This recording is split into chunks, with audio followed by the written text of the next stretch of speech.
Today, we are going to explore the mind-bending world of quantum mechanics. Quantum mechanics is a fundamental theory of physics that explains the behavior of matter and energy at the atomic and subatomic level. History of quantum mechanics.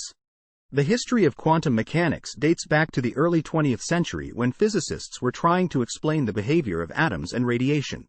In 1900, Max Planck introduced the idea of quantization, which helped explain the emission of light from hot objects.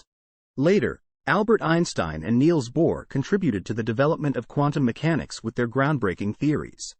Basic principles of quantum mechanics. Quantum mechanics is built on a few basic principles. The first is the idea of superposition, which means that particles can exist in multiple states at once.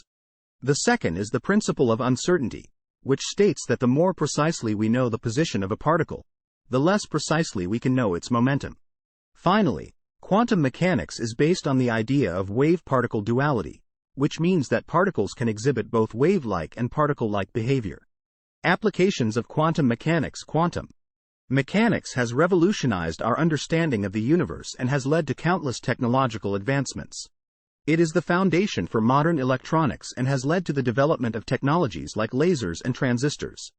Quantum mechanics also plays a crucial role in fields like chemistry, where it is used to understand the behavior of atoms and molecules. Quantum mechanics and the future. Quantum mechanics is an incredibly powerful tool, but there is still much we do not know about it. Researchers are constantly exploring new applications of quantum mechanics and discovering new principles that challenge our understanding of the universe. In the future, quantum mechanics could lead to even more revolutionary technologies and help us answer some of the biggest questions in physics. So there you have it. A brief introduction to the world of quantum mechanics. Thank you for watching, and I'll see you in the next one.